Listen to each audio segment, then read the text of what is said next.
Hey everybody, this is Paul again. Just went out and one of the things that I realized I was going to need as part of this 97 Chevy S10 project was a torque wrench. I've never used one of these tools and I could easily go ask some friends that I know have them and know how to use them, but that really defeats the purpose of this channel and what we're doing here. So what I did was I went down to the auto parts store and I was hoping I was going to find me a real fancy digital torque wrench that I could just tick up and tick down, and I could set my foot-pounds and then have a field day with it. Once I looked at those, I realized they were pretty expensive, and they're in the range of $100 to $150 for a decent one, digital torque wrench. And I really, I don't have that kind of money to be throwing around at tools. So I found this guy, and this is a kind of like an off-the-wall. I don't even know what brand it is, to be honest with you.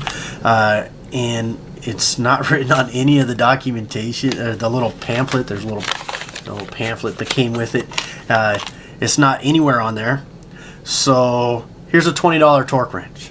Okay, I went online last night. I spent about a half an hour trying to transcribe these beautiful instructions into something that would make sense to me.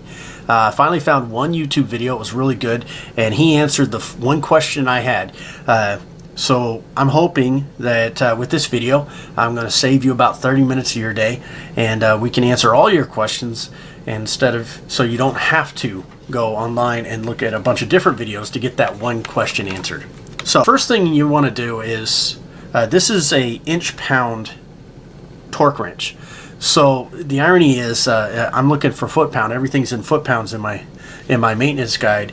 So I wasn't sure how many inch-pounds were in a foot-pounds, right? And I felt pretty stupid when I flipped this guy over, and right at the bottom here, and I hope it's going to catch, but you'll see 1 foot-pound equals 12 inch-pounds. Now, if you take the pound off the end of that, and you ask me, Paul, how many inches are in a foot? I could have told you. So we want to start with the instructions, okay? Ladies, when you say that we never read the instructions, that's because you're asking us to build things that we're really not interested in. In this case, we're interested in this, so I'm going to read the instructions. And they get really cryptic. I'm not familiar with the industry that built this tool, and I'm not familiar with the industry. I'm learning, but I'm not familiar with the industry that uses this tool. So some of the terminology gets a little crazy. So I'm just gonna kind of read through this, and then I'm gonna go through the example. I'm gonna do the example, and I hope that answers any questions you have about these non-digital torque wrenches, and makes it to where you can actually use this thing. How to use your new torque wrench. Balancing wrench in hand. With graduations visible, unlock the knurled handle by turning the lock nut counterclockwise. This is figure 1. So I'm looking at this and I go, well, where's figure 1? That's figure 1 right there. So that kind of looks like the back of this guy.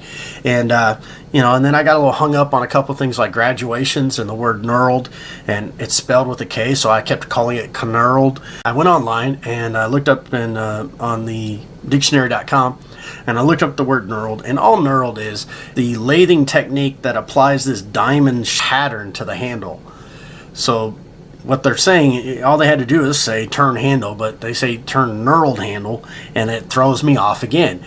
Simple stuff, but okay, so we have this lock. Oops, I took it away. Sorry. We have this right here, so I turned it counterclockwise to loosen it up, and then you have a couple settings here.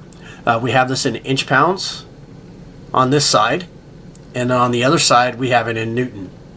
We're not from England or Europe, so we're going to stick with the inch-pounds because that kind of works for me.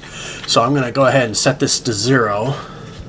Okay, and so now we are in inch-pounds, and we have torqued it out to 0. So and this particular one's within 4% on accuracy according to the instructions. So you can see that. Okay, so now what you're looking at is our graduations are set to 0.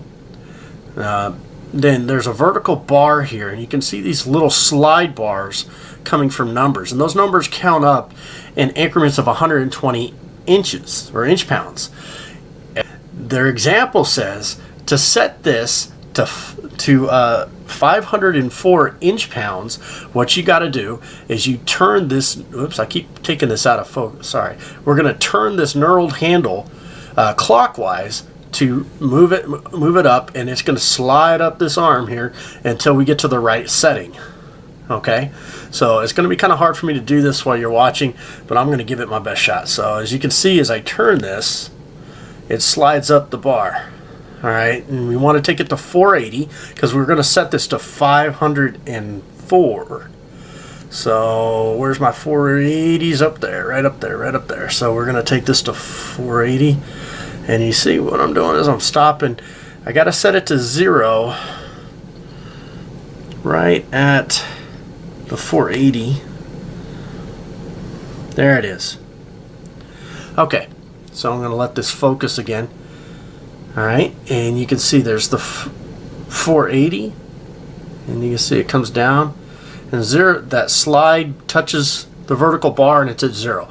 So now we're at 480 foot-pounds of torque, and if my memory's, I think that's 40 pounds of foot-pounds of torque, 480 inch-pounds of torque. So now I need to get to 504. So what I'm going to do is I'm going to take this, what they call the graduations, and I'm going to count up 2. 1, 2. This is actually, I believe, it's basically, this is foot-pounds. So 2 foot-pounds, 2 times 12 would be 24. So I'm sitting at 480 on my little chart here. So I'm going to click this, I'm going to move this over to where the 2 lines up with the vertical line. I'm just getting it because it gets kind of, oops, come on, turkey, get on there. Got it. Okay, so now the 2 is on that vertical line, okay? And you see we're just past the 480, that 480 slide mark, okay? So now that 2 represents, set this back down for a second, the 2 represents 24 inch-pounds of pressure. So you add the 24 inch-pounds to the 480, and you get 504 inch-pounds of pressure. So when they talk about setting in the instructions, they use the example of 504 inch-pounds. That translates to 42 foot-pounds of pressure being applied to the bulb. So I hope this was informative. If you liked the video, please subscribe. And I look forward to your comments and feedback in any of the videos on this channel.